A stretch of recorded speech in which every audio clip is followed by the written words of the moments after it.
हाँ, जो कल लास्ट में हम लोग पढ़े थे पालो फ्रेरे के शिक्षक के बारे में क्या विचार थे।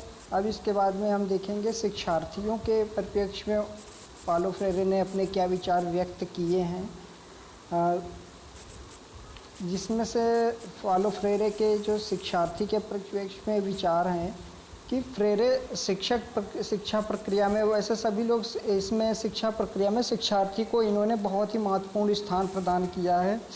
पालो फ्रेरे का मानना है कि शिक्षा शिक्षार्थियों के लिए ही है, अतः उसे स्वयं सृजनकर्ता की भूमिका वहन करनी चाहिए। मीन्स जो शिक्षार्थी है उसे अपने एक सृजनकर्ता के रूप में अपनी भूमिका निभानी पड़ेगी। और इसके बाद में पालो फ्रेरे कहते हैं कि जो सामान्यतः शिक्षक होते हैं वो शिक्षक, यहाँ पर जो शिक्षार्थी हैं उसमें शिक्षक की क्या भूमिका होगी उसको भी यहाँ पर दोनों को कंबाइन करके बताया है कि शिक्षक अधिगमकर्ता की व्यक्तिगत भिन्नताओं, रुचियों और आवश्यकताओं पर ध्यान न देकर क्या करता है। जैसे जो विद्यार्थी है उसकी जो व्यक्तिगत भिन्नताएं भी होती हैं, रुचियां भी होती हैं, अपन लोगों ने साइकोलॉजी में पढ़ा है, और उसकी कुछ आवश्यकताएं भी होती हैं, उनको ध्यान न देकर के शिक्षक क्या करता है, उनके मस्तिष्क रूपी खाली बर्तन को, जो उनका मस्तिष्क होता है कुछ भी नहीं, खाली जैसे होता है, तो उसमें संचित ज्ञान से शीघ्र भर देने की लालायित रहते हैं। मीन्स जो शिक्षक होता है वो इन रुचियों, आवश्यकताओं, भिन्नताओं को ध्यान न रख करके उनके मस्तिष्क में ज्ञान भरना शुरू कर देता है। फ्रेरे की दृष्टि में कहते हैं कि यह एक बहुत बड़ी समस्या है। वे कहते हैं कि हमारे पास ज्ञान का अपार भंडार है। मीन्स आप लोग जानते हो हमारे यहाँ ज्ञान कितना भरा पड़ा है, उसका अपार भंडार है, और हमारी एक समझ है, तथा हम यह चाहते हैं कि मौका मिले और हम जमा किए हुए, मीन्स हम लोग यही देखते हैं कि अध्यापक भी अमूमन यही होता है कि जो मौका मिल जाए और इस जमा किए हुए। हाँ, क्या सभी को आपकी आवाज़ गूंज रही है या मुझे ही? सर वॉइस क्लियर नहीं आ रही है। अच्छा।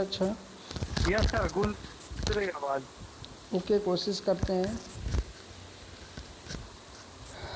हाँ, ऐसा होता है कि शिक्षक क्या करते हैं कि शिक्षक को ऐसा होता है कि मौका मिलते हुए वो क्या करते हैं, जो अपना ज्ञान जमा किया हुआ है, और ये ज्ञान क्या होगा, एक स्वर्ण भंडार, पालो फ्रेरे ने इस ज्ञान को एक स्वर्ण भंडार के रूप में कहा है कि जो स्वर्ण भंडार भरा हुआ है और इसी को दूसरे के सामने अर्पित करना शुरू कर देते हैं। हाँ बोलो। अभी भी वॉइस गूंज रही है, क्योंकि जो पढ़ा रहे हैं वो समझ में नहीं आ रहा है, वॉइस गूंज रही है। इतनी ज़्यादा नहीं सर, ठीक है, ज़्यादा प्रॉब्लम तो सर सही आ रही सर। आरती कनेक्ट कर लीजिए। हाँ, आरती की आपकी भी थोड़ी आवाज़ फंस के आ रही थी, तो शायद हमें लगता है कि आपसे कुछ प्रॉब्लम है। एक बार देखिए, कोशिश कीजिएगा, नेटवर्क इशू हो सकते हैं। ओके। हाँ, समस्या जब ये कहते हैं कि जो सारा ज्ञान है वो किसी को अर्पित करना शुरू कर देते हैं, तो समस्या यहीं से शुरू हो जाती है, और इसी क्रम में हम लोगों की रुचि हित को समझ नहीं पाते हैं। जो ज्ञान भंडार है, जैसे कुछ पढ़ के आए, कुछ बताना चाह रहे हैं, तो सीधा अपना बोलना शुरू कर देते हैं। ये ज्ञान मीन्स शिक्षक के भी होंगे, और शिक्षक के बाहर, जैसे विद्यालय के बाहर भी यही हाल होता है कि जो भी कुछ समझना चाहते हैं, ना उसकी रुचि भी नहीं है, आवश्यकता भी नहीं है, फिर भी लोग ज्ञान देने के लिए लालायित रहते हैं। यही यहाँ पर ये बताना चाह रहे हैं पालो फ्रेरे। फ्रेरे कहते हैं कि ऐसा ना करना, मीन्स उसकी ये सारी चीज़ें नहीं करोगे तो ये एक शिक्षक का एक बहुत बड़ा गुण होगा। कहते हैं कि अधिगमकर्ता की रुचियों, दृष्टिकोणों, विचारों, हितों व मांगों के आधार पर ही तय किया जाए कि उन्हें क्या और कितनी जानकारी देनी है। मीन्स विद्यार्थी को कितनी जानकारी देनी है, ये उसकी योग्यता, उसकी आवश्यकता, रुचि, विचार और हित के आधार पर ही, आवश्यकता के आधार पर ही तय किया जाए। इन बातों पर विचार किए बिना एकाधिक कारिक ढंग से विषय वस्तु को अधिगमकर्ता पर थोप देना शिक्षक का एक अवगुण ही माना जाएगा। उसे यह ध्यान रखना चाहिए कि छात्र कोई खाली बर्तन नहीं है। जैसे कोई खाली बर्तन होगा तो उस प्रकार से कोई विद्यार्थी नहीं है जिसे शिक्षक अपनी इच्छा अनुसार जैसा चाहे वैसा भर दे। जैसे खाली बर्तन होता है उसमें दूध भरें या पानी भरें या तेल रखें या कुछ भी उसमें भरें, ऐसा नहीं करना है। उस सामग्री से मीन्स उस बर्तन में जिस चीज़ की आवश्यकता होगी उसी चीज़ को भरना होगा। उसी प्रकार से विद्यार्थियों में जिस चीज़ की आवश्यकता हो, जिस चीज़ में उसकी रुचि होगी वही चीज़ भरना पड़ेगा उस विद्यार्थी के अंतर्गत। उसको समझाना पड़ेगा, ज्ञान देना पड़ेगा उस सामग्री से जो शिक्षक की दृष्टि में उनके लिए सर्वाधिक उपयोगी होगा। मीन्स जो विद्यार्थी के लिए सर्वाधिक उपयोगी ज्ञान होगा वही हमें भरना है विद्यार्थियों के अंतर्गत। अब थोड़ा देख लेते हैं शिक्षक और शिक्षार्थी के बीच में संबंध। ये एक पॉइंट है पालो फ्रेरे का। इसके बारे में क्या विचार दिए गए हैं शिक्षक शिक्षार्थी संबंध के बीच में। फ्रेरे कहते हैं कि विद्यार्थी को आगे बढ़ने में एक प्रगतिशील अध्यापक की महत्वपूर्ण भूमिका होती है। वे ये भी स्वीकार करते हैं कि यह भूमिका बहुत आसान नहीं होती है। मीन्स जो अध्यापक की भूमिका होती है विद्यार्थी आगे बढ़े, ये भूमिका इतनी आसान नहीं होती है। पालो फ्रेरे के विचार से कहते हैं कि आदर्श विद्यार्थी और शिक्षक संबंधों के स्वरूप की पूरी समझ एक प्रगतिशील शिक्षक को अवश्य होनी चाहिए। जो शिक्षक और शिक्षार्थी के बीच में संबंध है वो एक प्रगतिशील शिक्षक ही कर सकता है उसकी समझ को। कक्षा की व्यवस्था को बनाए रखने के लिए शिक्षक व शिक्षार्थी के व्यवहार के मापदंडों का निर्धारण किया जाता है। जैसे शिक्षक की व्यवस्था में से यहाँ होगा अनुशासन या शिक्षक को किस प्रकार से व्यवस्थित किया जाए, वहाँ पर शिक्षक और विद्यार्थी दोनों के व्यवहार आवश्यक होंगे। शिक्षक व शिक्षार्थी को इनका ज्ञान होना चाहिए। दोनों को ज्ञान की बात यहाँ पर कर रहे हैं।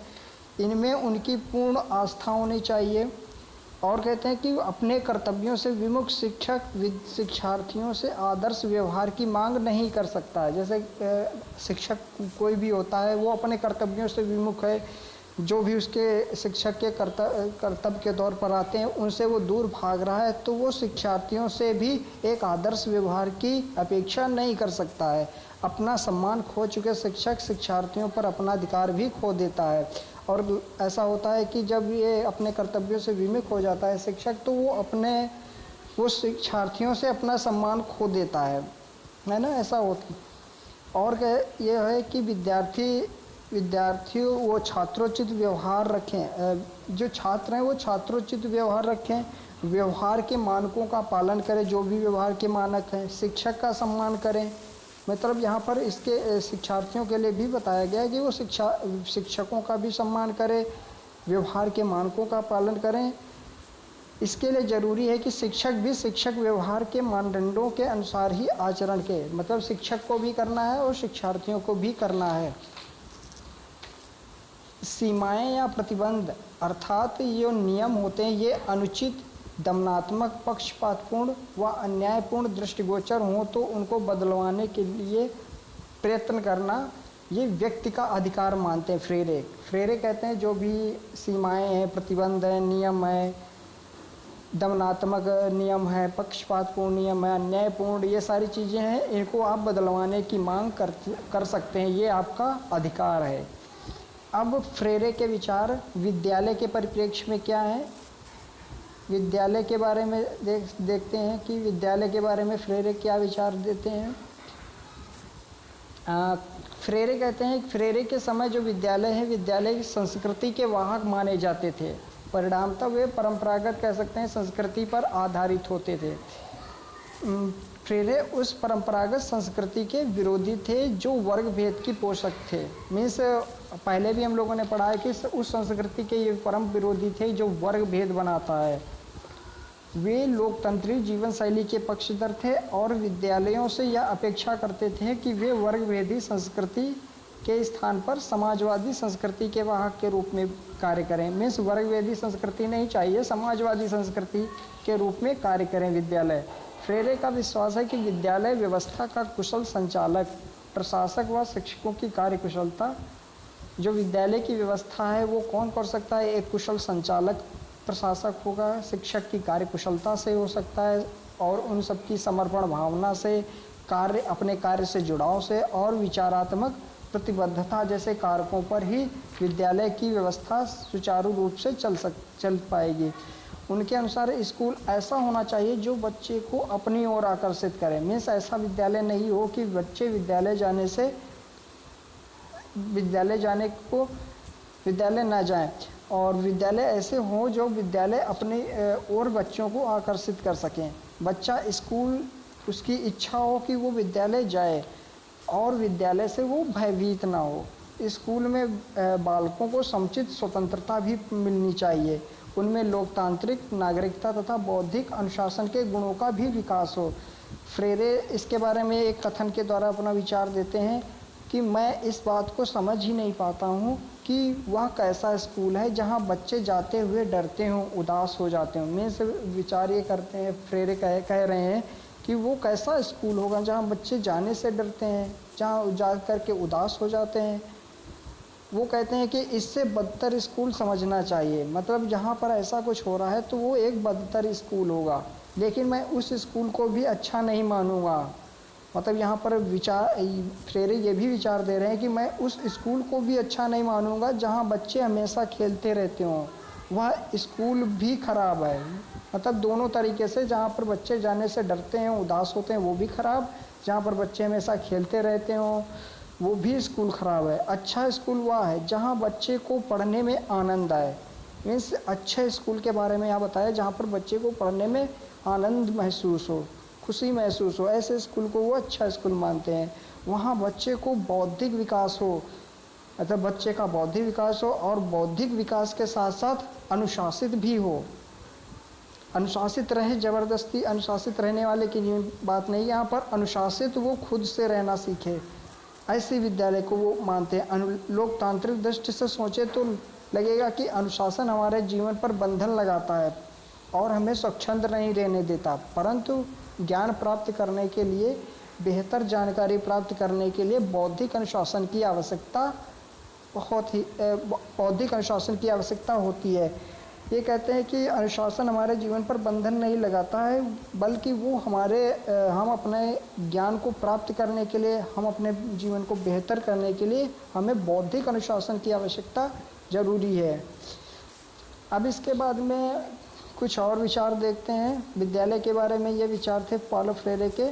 अब परिवार के बारे में, जैसे अभी तक हम लोगों ने फिलासफर के बारे में पढ़ा है कि परिवार के बारे में किसी ने लगभग अलग से विचार नहीं दिए हैं, लेकिन इन्होंने, पाउलो फ्रेरे ने परिवार के लिए अलग से विचार दिए हैं। तो ये परिवार के बारे में क्या कहते हैं, क्योंकि हम लोग जानते हैं कि परिवार बालक की प्रथम पाठशाला होती है। परिवार से ही बच्चा बहुत कुछ सीख करके आगे बढ़ता है। तो परिवार में भी अहम भूमिका होगी।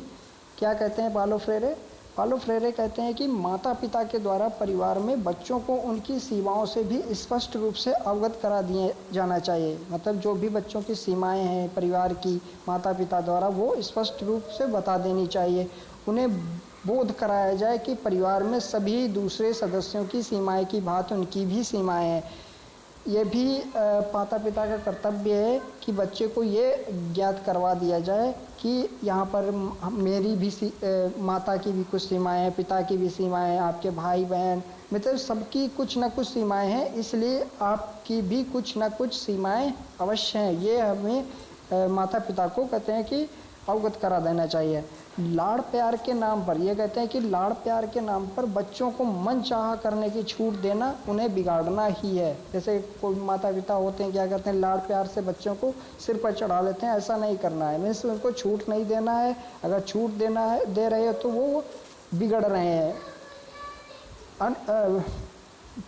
और कहते हैं पिता को मार्गदर्शक के रूप में अपने इस दायित्व को चिंतन पूर्वक वहन करना चाहिए। मतलब पिता को भी एक मार्गदर्शक के रूप में ये कार्य करना चाहिए। फ्रेरे का विश्वास है कि बालकों को यदि एहसास कराया जाए कि विकास के लिए सभी को अनुशासित रहना आवश्यक है तो वो सहर्ष इसे स्वीकार करेंगे। मतलब बच्चे को ये अवगत करा दिया जाए, ये विश्वास दिला दिया जाए कि अगर किस विकास करना है तो विकास करने के लिए सभी को अनुशासित रहना आवश्यक होगा, तो ये बच्चे भी सहर्ष स्वीकार करेंगे।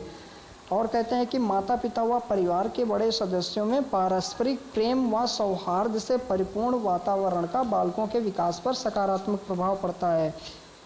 जैसे परिवार माता पिता होते हैं और परिवार के अन्य सदस्य होते हैं, बड़े सदस्य होते हैं, उनमें उन लोगों के बीच में पारस्परिक प्रेम हो, सौहार्दपूर्ण भावना हो, तो वो बालकों के प्रति एक सकारात्मक प्रभाव पड़ेगा। परिवार में माता पिता के विचारों में किसी मुद्दे को लेकर मतभेद व बहस हो सकती है। पालो फ्रेरे ये बता रहे हैं कि परिवार में जैसे होता है तो माता पिता होते हैं, उनमें मतभेद हो सकता है विचारों में, तो मतभेद होगा तो बहस हो सकती है। तो यहीं पर फ्रेरे कहते हैं कि फ्रेरे की नज़र में यह स्वाभाविक है, मतलब फ्रेरे कहते हैं कि यह माता पिता के बीच में मतभेद होना, बहस होना, ये एक स्वाभाविक क्रिया है।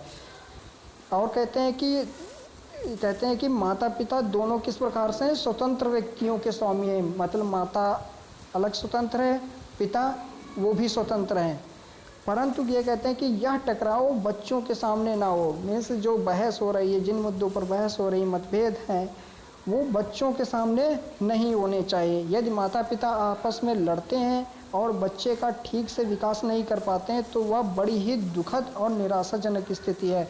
यदि माता पिता लड़ रहे हैं, आपस में लड़ते रहते हैं, तो ये क्या होगा, बच्चों पर अवश्य प्रभाव पड़ेगा और उसका ठीक से विकास नहीं हो पाएगा, तो ये एक निराशाजनक स्थिति होती है। फ्रेरे ये भी नहीं कहते हैं कि माता पिता आपस में बहस ना करें, मतलब ये फ्रेरे कहते हैं कि माता पिता को बहस करनी चाहिए। कहते हैं फ्रेरे ये नहीं कहते कि माता पिता आपस में बहस ना करें, क्योंकि वे टकराव में विश्वास रखते हैं। मीन्स उनका फ्रेरे का मानना है कि माता पिता बहस कर सकते हैं, ये इनके टकराव में बहस करना, ये उनमें एक विश्वास की भावना होती है। टकराव कहते हैं, टकराव ही चेतना की धात्री है। वे ये भी नहीं कहते कि माता पिता को आपस में नहीं लड़ना चाहिए, उन्हें बीच बीच में अवश्य लड़ना चाहिए। मतलब पालो फ्रेरे ये भी विचार दे रहे हैं कि माता पिता को बीच बीच में अवश्य लड़ना चाहिए, उनमें बहस करनी चाहिए। फ्रेरे का कहना है कि वे समान नहीं है, मतलब माता पिता दोनों समान नहीं हो सकते। समान होंगे तो लड़ाई नहीं होगी, बहस नहीं होगी। समान नहीं है, इसलिए उन दोनों के बीच में बहस, टकराव जैसी चीज़ें होती रहती हैं।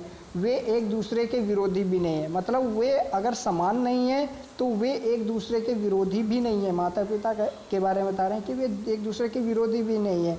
उनमें प्यार की कमी आती है तो वे एक दूसरे के विरोधी बन जाते हैं। मीन्स कहते हैं कि जब माता पिता के बीच में प्यार की कमी आती है तो वे एक दूसरे के विरोधी बन जाते हैं और लड़ना, झगड़ना, बहस करना, टकराव करना, ये सारी चीज़ें शुरू हो जाते हैं। कहते हैं बालकों के अनुशासन का विकास करने हेतु तो माता पिता व अभिभावकों को स्वयं भी अनुशासित होना जरूरी है। अगर बालकों का विकास, अनुशासन का विकास जो करना है अच्छी प्रकार से, तो माता पिता व और जो भी परिवार के अन्य सदस्य हैं उन सबको अनुशासित रहना बहुत ज़रूरी है। वो स्वयं भी अपनी सीमाएं पहचानें। कौन, माता पिता और परिवार के सदस्य भी अपनी सीमाएं पहचानें। अपनी आज़ादी को तो अपना अधिकार मानना और बालकों की स्वतंत्रता को अपनी दया पर निर्भर बनाना कदापि उचित नहीं है। जैसे माता पिता होते हैं या परिवार के अन्य सदस्य होते हैं तो वो अपनी आज़ादी, जो उनके पास आज़ादी है, वो कहते हैं कि ये तो मेरा अधिकार है। अब ये भी नहीं करना है कि बालकों की स्वतंत्रता जो मिली है उस पर अपनी दया दृष्टि बनाए रखें, ये नहीं करना है। फ्रेरे कहते हैं कि अपने बच्चों के विकास के लिए अपनी सीमा को पहचानना कितना आवश्यक है। सीमा के अभाव में आज़ादी नहीं रह जाती। मीन्स आज़ादी कहाँ तक है, अगर सीमा के अंदर आज़ादी रहेगी वही आज़ादी कहलाएगी। अगर सीमा नहीं बनी है तो वो आज़ादी नहीं रह जाएगी और इसमें व्यवस्थापकों के लिए अपना कर्तव्य निभाना भी असंभव हो जाएगा। अगर सीमाएं नहीं होगी तो जो व्यवस्थापक होगा उसमें भी वो अपना सही से कर्तव्य नहीं निभा पाएगा, मतलब होगा सीमा को ढांचे में वो ठीक से कार्य अपना नहीं कर पाएगा। अब आगे कहते हैं फ्रेरे का मत है कि बच्चों को उनकी क्षमता व रुचि के अनुसार घर के कार्यों में भाग लेने तथा अपना सहयोग देने के पर्याप्त अवसर दिए जाने चाहिए। ये भी कह रहे हैं कि बच्चे जो हैं अपनी क्षमता और रुचि के अनुसार घर पर जो कार्य कराए जाते हैं उनमें भाग लेने दिया जाए और उनसे सहयोग प्राप्त करने के बहुत से अवसर प्रदान किए जाएं।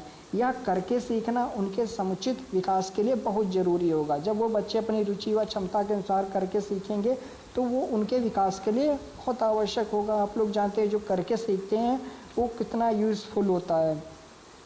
कई बार माता पिता ये सोच कर कि बच्चा ये नहीं कर पाएगा, जैसे माता पिता क्या होते हैं, परिवार के सदस्य होते हैं कि कहते हैं कि बच्चा छोटा है, ये अभी ये कार्य नहीं कर पाएगा, ये कार्य बहुत कठिन है, बच्चे को हम क्यों कष्ट दें। ऐसे कई सारे मुद्दे हो जाते हैं कि बच्चे को कार्य नहीं करने देते हैं। कुछ माता पिता ऐसे होते हैं कि वो कहते हैं कि बच्चा है, चलो उसको पढ़ने दो, उसको जितनी देर होते चलो पढ़ने दो, काम से पढ़ाई का नुकसान होगा, ये कहने शुरू कर देते हैं कि काम करेगा, ये कार्य करेगा तो इसको पढ़ाई का नुकसान होगा, आदि आदि ऐसी चीज़ें होती रहती हैं। बालकों को कुछ भी करने नहीं देते हैं। और ये कहते हैं कि यहाँ तक कि कुछ माता पिता ऐसे होते हैं कि जो बालकों को दैनंदिन जो दिन के उनके कार्य होते हैं, छोटे मोटे घरेलू और कुछ व्यक्तिगत कार्य होते हैं बालकों के, उन्हें भी वो करने नहीं देते हैं। जबकि वो कार्य जो दिनों दिन कार्य करते जा रहे हैं वो उन्हें सीखना बच्चों के भावी जीवन के लिए अत्यावश्यक है। जैसे बच्चे अपने खुद से पानी नहीं पीने देते हैं कि हम चलो आप बैठ के पढ़िए, मैं पानी देती हूँ, अपन पानी देता हूँ, ये सारी चीज़ें होती नहीं थी। में से इसके जो अपने कार्य हैं, कपड़े नहीं धुलना, ये सारी चीज़ें हैं, मतलब ये कार्य अगर बच्चे से करवा रहे हो तो ये भावी जीवन के लिए बहुत आवश्यक है। ऐसा करना माँ बाप बालक का नुकसान ही करते हैं। मीन्स अगर बच्चे को नहीं करने दे रहे हो इसका मतलब नहीं कि आप उसका बहुत सेवा कर रहे हैं, सेवा नहीं कर रहे हैं, आप उसके भविष्य के लिए, उसके भावी जीवन के लिए बहुत ही नुकसानदायक काम कर रहे हैं। उनमें आत्मनिर्भरता, आत्मविश्वास व श्रम के प्रति प्रेम विकसित नहीं हो पाता है। जब आप किसी दूसरे का कार्य कर देंगे तो उनमें आत्मनिर्भरता जैसी चीज़ें नहीं आएंगी, आत्मविश्वास नहीं होगा और श्रम के प्रति जो प्रेम है, मतलब कुछ कार्य कर रहे हैं तो उसके प्रति प्रेम विकसित होता है, ये सब चीज़ें नहीं आएंगी।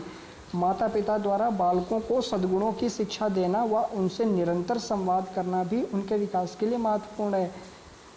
मतलब माता पिता को बालकों को सद्गुणों की भी आचरण की ये शिक्षा भी देनी आवश्यक है, संवाद भी करना बहुत ही ज़रूरी है। और कहते हैं बाल मनोविज्ञान की समझ रखने वाला, बाल मनोविज्ञान हम लोग पढ़े हैं, B.Ed M.Ed में जो भी पढ़े हैं, तो वो बाल मनोविज्ञान की समझ रखना माता पिता के लिए बहुत ही आवश्यक है। मतलब अगर ये बाल मनोविज्ञान की समझ रखेंगे तो घर की छोटी सी छोटी उलझन है उनको क्षण मात्र में भी सुलझा सकते हैं माता पिता। जो बढ़ते बढ़ते किसी दिन, मतलब ऐसी कुछ सिचुएशंस होती हैं जो बढ़ते बढ़ते किसी दिन बहुत बड़ी हो जाती हैं और कुछ अनहोनी को भी जन्म दे सकती हैं। तो ये परिवार के बारे में विचार पालो फ्रेरे के थे। अब इसके बाद में जन शिक्षा के बारे में विचार, ये अन्य पक्ष के में चल रहा है। तो जन शिक्षा के बारे में पालो फ्रेरे के क्या विचार हैं?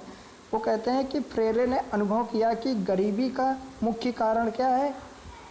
गरीबी का मुख्य कारण गरीबों तक शिक्षा का ना पहुंचना, ये गरीबी का मुख्य कारण है। अतः उन्होंने जन शिक्षा पर सबसे अधिक बल दिया और जन शिक्षा द्वारा स्त्री पुरुष सभी को शिक्षित करने पर भी बल दिया। फ्रेरे मानते हैं कि जनता को अज्ञानी व नासमझ मानना उत्पीड़नों की सोच है। जैसे उत्पीड़क जो होते हैं वो क्या करते हैं, जनता को अज्ञानी व नासमझ मानते हैं, ठीक है। और कहते हैं जनता को स्थितियों का प्रत्यक्ष ज्ञान, जबकि वो फ्रेरे कहते हैं कि जनता को स्थिति, जो भी स्थिति होती है उसका प्रत्यक्ष ज्ञान होता है। यह ज्ञान व्यवहारिक व अनुभवजन्य होता है, किताबी नहीं होता है। जैसे हम लोग क्या करते हैं, जो भी इंजीनियर होते हैं या कोई भी होते हैं, हम लोग किताबों से चीज़ें पढ़ लेते हैं, लेकिन कुछ ऐसे व्यक्ति होते हैं जो कहते हैं कि अज्ञानी व नासमझ हैं, उनके पास में व्यवहारिक ज्ञान होता है, अनुभवजन्य ज्ञान बहुत ज़्यादा होता है। वो केवल किताबी ज्ञान तो नहीं होता, लेकिन ये सारी ज्ञान बहुत हो जाए। जैसे कोई भी मोटरसाइकिल का मिस्त्री हो गया, काम कर रहा है, तो उसके पास में अनुभव है, व्यवहार है, व्यवहारिक ज्ञान उसके पास में बहुत है ना। जैसे कोई शॉपकीपर है, पढ़ा लिखा नहीं है, लेकिन उन्होंने व्यवहारिक ज्ञान से और अनुभवजन्य ज्ञान से उन्होंने हिसाब किताब लगाना परफेक्टली, हिसाब किताब एक पढ़े लिखे से भी फास्टली कर देते हैं। तो ये एक व्यवहारिक ज्ञान है, ऐसा नहीं समझना होगा ये उत्पीड़क लोग हैं। क्या कहते हैं, अतः जन शिक्षा के क्षेत्र में कार्य प्रारंभ करने वाले व्यक्तियों के लिए यह आवश्यक है कि जनता के ज्ञान में आस्था रखें और उसे सम्मान दें। ठीक है, मतलब जनता का जो ज्ञान है, जो जितना भी ज्ञान है उसमें आप आस्था रखिए और उसके ज्ञान को सम्मान दीजिए। जनता की भाषा में अंगिक ज्ञान की प्रमुखता होती है। अंगिक ज्ञान क्या समझते हो? अंगिक ज्ञान मीन्स हाव भाव, मीन्स अशाब्दिक संप्रेषण। कहते हैं कि जनता का ज्ञान जिसमें सोचने और जानने की प्रक्रिया में शरीर की भूमिका अधिक होती है। शरीर के हाव भाव से उस ज्ञान को जान सकते हैं। एक प्रगतिशील शिक्षक के रूप में सबसे पहले यह जानना आवश्यक है कि आम जनता किस तरह जानकारी प्राप्त करती है, मीन्स उसके जानकारी का स्रोत क्या है जो जनता है। इसका अर्थ ये हुआ कि उनके बोलने, वाक्य संरचित करने और अर्थ ग्रहण करने की प्रक्रिया को समझने की आवश्यकता है। अगर कोई शिक्षक उनको शिक्षित करना चाह रहा है तो इसमें ये सब चीज़ों को ध्यान देने की आवश्यकता है। उनके बोलने का तरीका, उनके वाक्य किस प्रकार से संरचित करते हैं, अर्थ किस प्रकार से ग्रहण करते हैं, ये सब समझने की आवश्यकता है। और शिक्षकों को लोगों से इन तरीकों पर विमर्श करना पड़ेगा जिसके लिए वे समझ के अपने वर्तमान दायरे को विस्तृत कर सके। ठीक है, ये जन शिक्षा के बारे में विचार थे पालो फ्रेरे के। अब इसके बाद में व्यावसायिक शिक्षा के परिप्रेक्ष्य में क्या विचार हैं पालो फ्रेरे के। फ्रेरे ने अनुभव किया कि गरीबी का मुख्य कारण निरक्षरता है और निरक्षरता का मुख्य कारण गरीबी है, जो मैं पहले भी आप लोगों को बता चुका हूँ। फ्रेरे का विचार है, अनुभव है उनका कि गरीबी का मुख्य कारण क्या है, निरक्षरता, और निरक्षरता का मुख्य कारण है गरीबी। उन्होंने समाज से इन दोनों कमियों की पूर्ति के लिए एक उपयोगी शिक्षा की व्यवस्था पर बल दिया। उपयोगी शिक्षा मीन्स व्यावसायिक शिक्षा पर बल दिया कि व्यावसायिक शिक्षा होनी चाहिए। अब इसके बाद में पालो फ्रेरे के विचार हैं धार्मिक शिक्षा के संबंध में। धार्मिक शिक्षा के बारे में पालो फ्रेरे क्या कहते हैं। फ्रेरे धार्मिक व्यक्ति थे, ईसा मसीह के अनुयायी थे, ईसाई धर्म के जो अनुयायी थे। कहते हैं कि प्रेम, हम लोगों ने ईसाई धर्म अभी तो नहीं पढ़ा, जब पढ़ेंगे देखिए उसमें प्रेम और सेवा भाव को मनुष्य का सबसे बड़ा कर्तव्य मानते थे इस जो ये पालो फ्रेरे। और उन्होंने स्कूली शिक्षा में इसे अनिवार्य रूप से देने पर बल दिया। मीन्स प्रेम और सेवा भाव की जो शिक्षा है उसे स्कूली शिक्षा में अनिवार्य रूप से दिया जाए। परंतु साथ ही वे क्या कहते हैं कि ऐसी धार्मिक शिक्षा के विरोधी थे। मतलब वो ऐसी ही धर्म शिक्षा के विरोधी थे जो समाज में वर्ग भेद पैदा करती है। दलितों को गरीबी का मुख्य कारण कहते हैं कि जो दलित हैं, जो गरीब हैं, उनका मुख्य कारण किसको सौंप देते हैं कि ये ईश्वर ने तुम्हें, ईश्वर और भाग्य के सहारे बता कर कहते हैं कि ये तुम्हारा भाग्य है, ईश्वर ने तुम्हें गरीब बनाया है इसलिए तुम गरीब हो। उन्हें कर्महीन बनाए रखना और आगे बढ़ने से वो उसे रोकते रहते हैं। और इसे उन्होंने वर्गभेदी छिपे दर्शन की संज्ञा दी है। ये पालो फ्रेरे के विचार धार्मिक शिक्षा के परिप्रेक्ष्य में थे। अब हम पढ़ेंगे पालो फ्रेरे के ये शैक्षिक चिंतन के बारे में कुछ विचार थे। अब इनके शैक्षिक चिंतन के विचारों का हम मूल्यांकन करेंगे। तो मूल्यांकन में हम कुछ निगेटिव पॉइंट ही आप लोगों को बताएंगे। पॉजिटिव पॉइंट हैं, पॉजिटिव पॉइंट बहुत सारे हैं इनके, लेकिन निगेटिव पॉइंट को अधिकतर यहाँ से हम बताएंगे। पालो फ्रेरे कह सकते हैं कि उन व्यक्तियों में से एक हैं जिन्होंने निरक्षरता उन्मूलन और जन शिक्षा के प्रसार के लिए आवाज़ उठाई और इस क्षेत्र में उन्होंने सक्रिय रूप से कार्य किया। तो इसके देखते हैं कि इनका मूल्यांकन किस प्रकार से होगा। शिक्षा का संप्रत्यय, इसमें उनकी क्या निगेटिव पॉइंट रह सकते हैं। यहाँ पर कहते हैं कि आवश्यकता, इन्होंने आवश्यकता पर बहुत बल दिया है कि आवश्यकता की क्रिया से ही ज्ञान की प्राप्ति होती है, ज्ञान की खोज होती है। तो कहते हैं कि आवश्यकता खोज की क्रिया की जननी होती है। परंतु ये पालो फ्रेरे ने क्या किया है कि शिक्षा को आवश्यकताओं की पूर्ति हेतु ज्ञान एवं क्रियाओं की खोज की प्रक्रिया तक सीमित करना, मतलब उसे केवल आवश्यकताओं की पूर्ति हेतु जो भी ज्ञान हम अर्जित करेंगे वो आवश्यकताओं की पूर्ति हेतु और क्रियाओं की पूर्ति हेतु ही करेंगे। ये कहते हैं कि युक्ति संगत नहीं है। ये मूल्यांकन के तौर पे कह सकते हैं कि शिक्षा द्वारा खोजे हुए ज्ञान एवं क्रियाओं का भी ज्ञान एवं प्रशिक्षण किया जाता है। में से जो शिक्षा हम लोग ग्रहण करते हैं, जबकि देखा जाता है कि जो भी शिक्षा ग्रहण की शिक्षा द्वारा हम जिसमें ज्ञान को खोजा है या कोई भी क्रिया खोजी है उसका भी हम ज्ञान एवं प्रशिक्षण करते हैं। तो कहते हैं कि कहा जाता है कि यह ज्ञान है बहुउद्देशीय प्रक्रिया है, केवल आवश्यकताओं की पूर्ति हेतु प्रक्रिया नहीं है कि हम आवश्यकताओं की पूर्ति हेतु शिक्षा को रखें। अब शिक्षा के उद्देश्य के बारे में इनके क्या मूल्यांकन के विषय में कह सकते हैं कि इन्होंने कुछ शिक्षा के उद्देश्य बताए हैं, जैसे मनुष्य में मानवीय गुणों का विकास है, मनुष्य में लोकतंत्रीय गुणों का विकास है, मूल्यों का विकास है, मनुष्य को रोजी रोटी कमाने हेतु योग्य बनाना है, औद्योगिक कुशल कर्मकार बनाना है, संस्कृति विकास करना है। मतलब ऐसे कुछ शिक्षा के उद्देश्य इन्होंने बताए हैं। जबकि मनुष्य का शिक्षा द्वारा हमें क्या करना है, मनुष्य का सर्वांगीण विकास करना है। इसमें हमें चारित्रिक विकास भी करना है, नैतिक विकास भी करना है, आध्यात्मिक विकास भी करना है, मानसिक विकास भी करना है। ऐसे इन उद्देश्यों को पालो फ्रेरे ने नहीं बताया है, तो ये इनके नेगेटिव पॉइंट में आएगा। तो हम कह सकते हैं कि जैसे सामाजिक विकास के अंतर्गत हम कह सकते हैं कि समाजवाद, और नैतिक विकास के अंतर्गत सार्वभौमिक मूल्यों, मानवीय मूल्यों का विकास करना है, और आध्यात्मिक विकास के अंतर्गत सार्वभौमिक मानवीय गुणों के विकास पर हमें बल देना चाहिए। अब इसके बाद में शिक्षा की पाठचर्या के विषय में इनका मूल्यांकन करते हैं। इन्होंने पाठचर्या के बारे में बहुत कुछ कहा है, पाठचर्या किस प्रकार से होनी चाहिए, लेकिन फिर भी इनके मूल्यांकन करेंगे। तो जो इन्होंने बताया, मार्क्सवादी समाज और लोकतांत्रिक समाज दोनों की शिक्षा, ये कहते हैं कि मार्क्सवादी समाज की भी शिक्षा दी जाए और लोकतंत्री समाज की भी, समाजवाद की भी शिक्षा एक साथ दी जाए, लेकिन ये संभव नहीं है। इन दोनों की शिक्षा एक साथ देना संभव नहीं है। हम और भी इनके पाठ्यक्रम में मूल्यांकन कर सकते हैं कि जो ईसाई धर्म की शिक्षा इन्होंने बल देने पर बात की है, तो ये ईसाई धर्म की शिक्षा पर बल देना उपयुक्त नहीं माना जाता है, क्योंकि ईसाई धर्म, हर जगह ईसाई धर्म की शिक्षा नहीं दी जा सकती। हर जो संस्कृति है वो धर्म है, अलग अलग प्रकार के धर्म हैं, तो यहाँ पर इनका भी आप मूल्यांकन में नेगेटिव में जाएगा। और ये कहते हैं कि ईसाई धर्म की शिक्षा से इन्होंने लिए पॉइंट प्रेम और सेवा भाव का विकास, और ये कहा जाता है कि ये एक मानव धर्म है और इसे सबको स्वीकार करना ये तो सबको स्वीकार ही है। अब इसके बाद में शिक्षण विधि के परिप्रेक्ष्य में इनका क्या विचार है। शिक्षण विधि में इन्होंने सबसे जो महत्वपूर्ण पॉजिटिव पॉइंट में इन्होंने दिया है कि स्वाध्याय विधि को इन्होंने और जोड़ दिया है कि ये भी एक शिक्षण विधि है।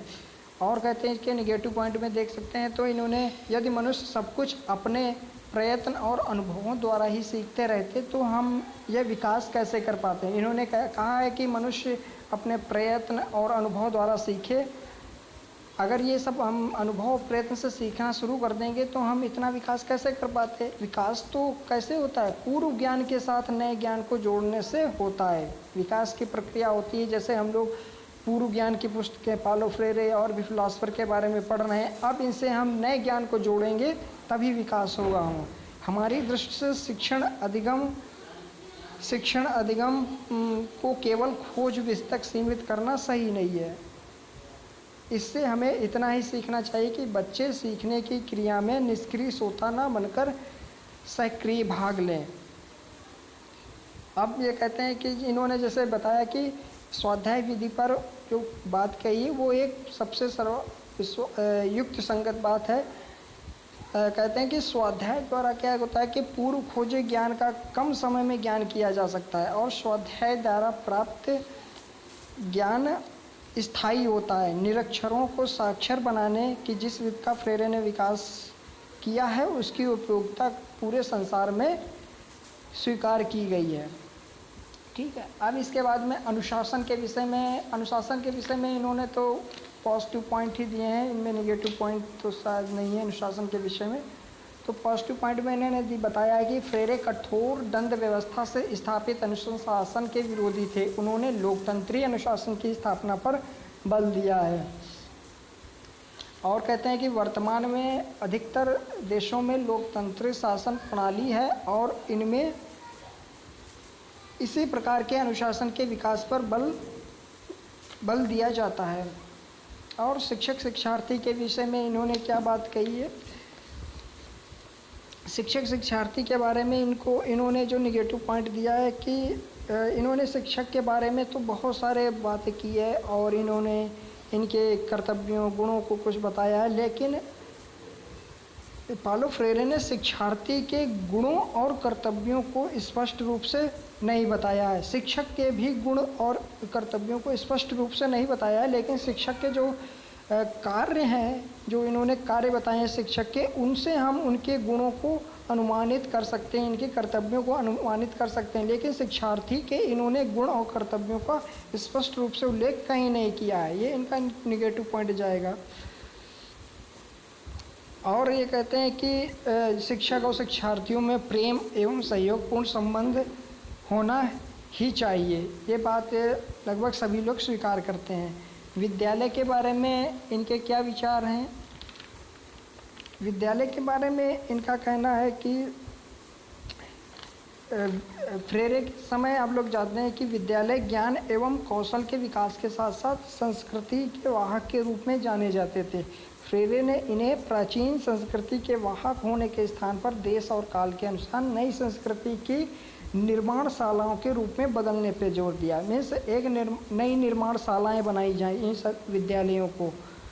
लेकिन यहाँ पर कहा निगेटिव पॉइंट इनका यही होगा कि विद्यालयों को नई संस्कृति की निर्माणशालाओं के रूप में न कह कर के हम इसे सामाजिक परिवर्तन की कार्यशालाएँ कहें तो अच्छा रहेगा, बेहतर रहेगा, सटीक शब्द होगा, सटीक रहेगा कि उसको सामाजिक परिवर्तन की कार्यशाला कहा जाए। जैसे नई संस्कृति की निर्माणशालाएँ ना कह कर के कार्यशाला के रूप में। अब इसके बाद में इनका जो जन शिक्षा के प्रति कार्य है वो एक सराहनीय कार्य है। उन्होंने जन शिक्षा प्रति बहुत ही कार्य किया है। निरक्षरता उन्मूलन जैसे कार्यक्रम चलाए हैं। इन्होंने कई सारे शब्दों की खोज भी की थी जिनसे मजदूरों को, कमज़ोर वर्ग को शिक्षित किया जा सके। तो इनके पॉजिटिव पॉइंट में ही इनका ये आएगा। अब धार्मिक शिक्षा के परिप्रेक्ष्य में इनके क्या विचार हैं हम आप लोगों की भी पहले बता चुके हैं। इन्होंने कहा है धार्मिक शिक्षा के नाम पर केवल ईसाई धर्म की प्रेम और मानव सेवा की भाव के विकास पर अधिक बल दिया है इन्होंने धार्मिक शिक्षा पर। और ये कहते हैं कि ये धार्मिक शिक्षा के नाम कहते हैं कि प्रेम और सेवा भाव तो देना है, और ये कहते हैं कि ईसाई धर्म में जो मूल्य हैं उनके जो मूल्यों की शिक्षा के स्थान पर कह सकते हैं जो मानवीय मूल्य हैं उन पर शिक्षा पर बल अधिक देते तो ये बेहतर होता। और कहते हैं कि किसी भी देश को, किसी भी धर्म के मानने को वाले को मान्य होता। अगर ये मानवीय मूल्यों को स्थान देते तो लगभग सभी देश इस चीज़ को मानते। अब हम देखेंगे पालो फ्रेरे का प्रभाव क्या पड़ा है वर्तमान परिप्रेक्ष्य में। पालो फ्रेरे का कितना प्रभाव पड़ा है। क्योंकि इनका मृत्यु आप लोग जानते हो कि 2 मई 1997 को हुआ था, तो अभी इतना दिन नहीं हुआ है। इनकी डेथ हुए 24-25 साल हुए। तो इनके बीच में कितना प्रभाव पड़ा है देखते हैं। पालो फ्रेरे ने शैक्षिक विचारों का प्रभाव उनके जीवन में ही पढ़ना शुरू हो गया था। जैसे उनका जीवन था कब हुआ था, जब उन्होंने अपनी पुस्तक दलितों का शिक्षण विज्ञान लिखी।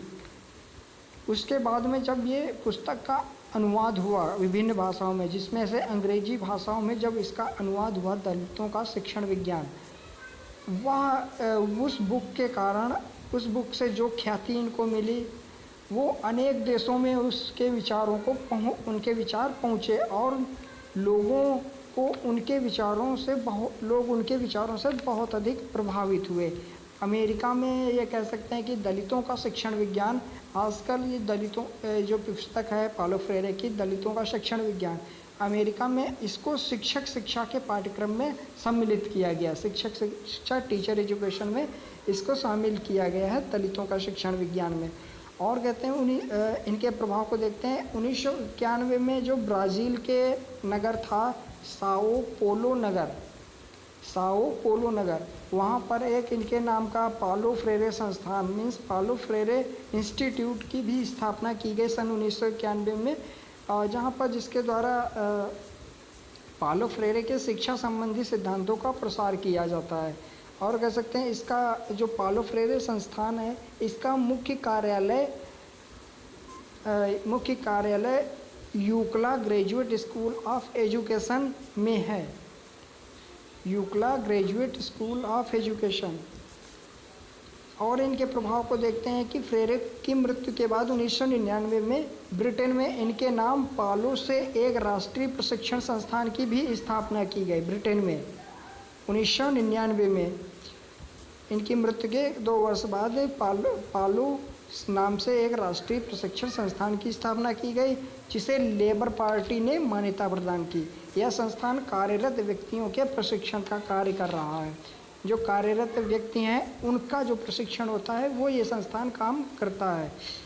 फ्रेरे का ही प्रभाव है कि संसार भर में निरक्षरता उन्मूलन कार्यक्रमों को एक आंदोलन के रूप में चलाया जा रहा है। जो निरक्षरता उन्मूलन कार्यक्रम है ये पालो फ्रेरे का ही कह सकते हैं कि प्रभाव है, जो ये आंदोलन सक्रिय रूप से चलाया जा रहा है। ठीक है, तो अंततः हम इनका निष्कर्ष रूप से कह सकते हैं कि पालो फ्रेरे के बारे में कि ये एक पालो फ्रेरे दलितों के मसीहा के रूप में जाने जाते हैं। इन्होंने अपने जीवन में शिक्षा का प्रकाश फैलाया और जो जन शिक्षा है, जन लोगों में आत्मविश्वास पैदा करके आगे बढ़ने की ओर, ऊंचा उठने की ओर अग्रसर किया और इसके लिए वो तैयार भी हुए। इन्होंने दलितों की शिक्षा के लिए जिस शिक्षण विज्ञान का विकास किया, आज लगभग संसार के सभी कंट्री उनको मान्य है और संसार के लगभग सभी देश निरक्षरता उन्मूलन को एक आंदोलन के रूप में चला रहे हैं। तो ये इनके निष्कर्ष रूप में ये इनके प्रभाव है, वर्तमान में क्या क्या पड़ सकता है, ये विचार हम देख सकते हैं पालो फ्रेरे के बारे में। तो ठीक है, आप लोगों का ये पालो फ्रेरे टॉपिक समाप्त होता है। अब आप लोग जो भी बताना चाहें, कुछ पूछ सकते हैं, अभी कुछ समय है, बात कर सकते हैं। ठीक है, थैंक यू। हाँ किसी को कुछ बताना है, पूछना। हाँ बताइएगा, अभी कुछ समय है। ठीक है, आप बोलो।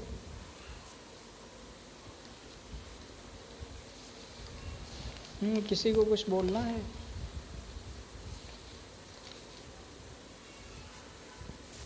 समझा जा सकता था जिस तरीके से वो यूरोप में वो मार्क्सवाद की फिलासफी थी, और उसी बेसिस पे ये भी देखते हैं पालो फ्रेरे जी, क्योंकि उस समय वहाँ पे उन्होंने देखा था कि बुर्जुआ वर्ग और सर्वहारा वर्ग में जो समस्याएं थी, यहाँ पे उन्होंने ये जो ऑब्जर्व किया था पीड़ित, मतलब समाज के ऐसे डिस्क्रिमिनेशन लोग थे जो भेदभाव उनके साथ किया जा रहा था। हाँ, तो उस तरीके से उन्हें चिन्हित कर कैसे उनको सामाजिक रूप से, आर्थिक रूप से, सामाजिक रूप से, शैक्षिक रूप से और अनटचेबल के हिसाब से कैसे उनको पीड़ित किया जा रहा है, तो वो चीज़ें उन्होंने देखा था। जी हाँ, क्योंकि उस बेसिस पे उन्होंने सर जो चीज़ें देखी तो बेसिकली जो उनके दिमाग में जब ये चीज़ें आई, वो एडल्ट एजुकेशन को ज़्यादा प्रमोट करने की बात करें, क्योंकि वो जो उनका ऑब्जर्वेशन था समाज के जो गहराई में देख पाते, तो उन्होंने देखा कि प्रौढ़ावस्था में किस तरीके की समस्याएँ एडल्ट में, उसी दाल पे सब जो उन्होंने आपने सारी चीज़ें तो सब कुछ बता दी। तो बेसिकली जो उन्होंने कहा था कि एक अध्यापक के नाते उनकी जो शैक्षिक शिक्षण क्रिया होनी चाहिए, जो पढ़ाने के तरीके होने चाहिए, आपने बता ही दिया कि ज़मीनी स्तर से एग्जाम्पल होने चाहिए, सामाजिक स्तर को जोड़ के बताना चाहिए। उन्होंने ये कहा था सर कि जैसे मान लीजिए आपको का से कबूतर पढ़ाना है, तो उन्होंने कहा का से कबूतर ना पढ़ा के आप का से काम के बारे में बताइए। डी फॉर डाक बताना है तो आप डी फॉर डाक ना बताइए, डी फॉर डेमोक्रेसी बताइए, क्योंकि जैसे आप ये चीज़ें उनको बताएंगे तो उनके दिमाग में ऐसे संज्ञान आएगी, उस चीज़ों को वास्तविक समस्याओं को जोड़ के उसके पीछे जानने का चाहिए डेमोक्रेसी क्या होती है। हाँ श्योर। वो उन्होंने कहा एफ फॉर फिश नहीं पढ़ाना आपको, एफ फॉर फ्रीडम पढ़ाइए, स्वतंत्रता क्या होती है, स्वतंत्रता के बारे में विचार चिंतन करेंगे। तो ऐसी चीज़ें को वकालत करना चाह रहे हैं। हाँ श्योर श्योर। अंदर जी जी नर्सरी क्लास के बच्चों को पढ़ाया जाता है, तो क्या नर्सरी क्लास के बच्चों को for freedom, D for democracy, democracy आप समझा पाए नर्सरी क्लास के बच्चों को? वो यही तो बताना चाह रहे थे, कम से कम इस तरीके से वो सब बताना यही चाह रहे थे ना कि व्यक्ति का जो दिमाग होता है कोरा कागज है, जैसे उनको आप प्रिपेयर करोगे, क्योंकि वो समाज तो ऑलरेडी वो बहुत ज़्यादा डिस्क्रिमिनेशन था, भेदभाव था। आज के परिदृश्य में हम देखते हैं छोटा सा बच्चा तो डेमोक्रेसी नहीं जान पाएगा, कहाँ से कबूतर जान पाएगा, क्योंकि ये ट्रेडिशनल कन्वेंशियल तरीके से हमारे दिमाग में चलता चला आ रहा है। तो चाह रहे थे कि ऐसे इस तरीके से डेवलपमेंट किया जाए, क्योंकि और चीज़ें तो पहले चली आ रही थी, लेकिन फिर भी उत्प्रेरित और प्रेरित इस तरीके से छुआछूत चीज़ें और उत्प्रेरित लोगों के साथ उनके साथ कैसे डिस्क्रिमिनेशन हो रहा था, उसके बाद भी हो रहा था। तो उन्होंने कहा कि एक ऐसे समाज का नवनिर्माण किया जाए जो चीज़ें शुरू में जब बच्चे को सिखाया जाता है कहाँ से कबूतर, क्योंकि कबूतर एक बहुत बड़ा वाक्य होता है, जब वो चीज़ जान पाएगा, स्वतंत्रता जैसे डेमोक्रेसी जैसी चीज़ें जान पाएगा, लेकिन पहले उसका अर्थ और कुतर्क वितर्क नहीं कर पाएगा। लेकिन जैसे जैसे आगे बढ़ेगा तो लगेगा अच्छा हमको तो कहाँ से कबूतर पढ़ाए, तो ये चीज़ें जो देख रही कहाँ से कबूतर है। तो जब उसको स्वतंत्रता शब्द से परिचय करा दिया जाए कि जैसे जैसे वो आगे बढ़ेगा तो लगेगा अच्छा आज मुझे जो पढ़ने का अधिकार है, आज मुझे जो अभिव्यक्ति करने का अधिकार, अच्छा ये स्वतंत्रता के अंतर्गत आता है। अच्छा मुझे राजनीतिक में रिप्रेजेंटेटिव की बात हो रही है, अच्छा ये राजनीतिक, ये मुझे डेमोक्रेसी की बात की गई थी वहाँ पे। सर बच्चे का लेवल भी तो देखिए, आप किस लेवल के बच्चों की बात कर रहे हैं। आप बच्चे का लेवल तो देखिए कि किस लेवल के बच्चों की बात कर रहे हैं। तो फर्स्ट क्लास में कौन सा बच्चा डेमोक्रेसी और वो जानता है। हम क्या कहते उत्तरोत्तर तरीके से बात करना चाह रहे हैं, तो वो फर्स्ट क्लास नर्सरी तरीके से नहीं, हम जो चीज़ देखते हैं वही सीखते हैं। मान लीजिए हमने कहाँ से कबूतर देखा तो हम सामने देख रहे हैं, बच्चा तब सीखता है हाँ वो पक्षी है तो देखा। वो डेमोक्रेसी देख नहीं पाएगा, ना वो फील कर पाएगा, ना वो उसको जान पाएगा। डांसे अगर वो डॉग देखता है तो सामने देखता है ये डॉग है, वो डेमोक्रेसी देख नहीं पाएगा। जो आपके अब थॉट है वो ये इस नए आयाम में नहीं देख पा रहा है ना। अब वो बेसिकली नहीं, वो आयाम समझ ही कहाँ पाएगा उस लेवल पे वो बच्चा। बड़ी मुश्किल भाई बात बच्चा है। आज के एज का हो या 10 साल 20 साल 100 साल बाद का बच्चा हो, वो देखो डेमोक्रेसी नहीं सीख पाएंगे। भैया जब समाज इस तरीके से बना ही दिया गया तो सीखने की समस्या आज बहुत सारी चुनौतियां, उसको कैसे स्वीकार किया जा सकता है। आप नर्सरी के बच्चे को देखो डेमोक्रेसी मैं क्या कर रहा हूँ, एडल्ट एजुकेशन की बात कर रहा हूँ मैं, एडल्ट एजुकेशन की जो बात कर तो रहा एडल्ट हूँ एजुकेशन में कहाँ से कबूतर कौन पढ़ता है सर। सीधी सी बात है, हम लोग आपके वर्ड्स पे जा रहे हैं। जो साक्षर निरक्षर है उसको क्या पढ़ाएंगे आप। Hello Sanjay sir, adult education में तो कहाँ बात से कबूतर कौन पढ़ता है। हाँ वो एक लोग बोलिए। देखिए ये जो संजय सर बता रहे हैं ये पाउलो फ्रेरे का जो है उनका दर्शन था, हाँ ना कि ये संजय जी का दर्शन है, ना कि आज का परिप्रेक्ष्य में बात की जाए। उनको वही तो बोला जा रहा है कि उसका दर्द नहीं तो ये आप इसको मेरिट मेरिट में रखिए ना व्यक्ति, यहाँ पर्सनल मेरा व्यू थोड़ी है। कोई चीज़ें आप मानव जितने भी फिलॉसफी के स्कूल पढ़ेंगे आप, उनमें तो बहुत ज़्यादा डिस्क्रिमिनेशन है, उसमें अपने व्यक्तिगत राय तो थोड़ी समाहित कर सकते हैं। भाई जो प्रकृतिवाद ने कहा प्रकृतिवाद को सुनना है, आदर्शवाद ने कहा आदर्शवाद को सुनिए, यथार्थवाद ने कहा यथार्थवाद को सुनिए, पाउलो फ्रेरे ने कहा, ज्योतिबा फूले ने कहा, भीमराव अम्बेडकर ने कहा, बाकी तो उन लोगों ने बहुत कुछ कहा है। लेकिन उन सबको एक टेम्परामेंट आप जब तक आप डेवलप नहीं करेंगे तब तक होगा। तो अपने व्यक्तिगत राय थोड़ी है, उनके ये पासवर्ड है, उनका ये मानना था। हाँ इन्होंने आपने बताया तो उनके थॉट बताए, हम आपसे थॉट पूछ रहे हैं कैसे लागू हो पाएगा। नहीं तो बात को तो ऐसे आप कर रहे हैं जैसा लगता है कि हमारे विचार हैं। नहीं ये आप पूनम मेरा भी एक क्वेश्चन है हाँ सुनिए यहाँ पर।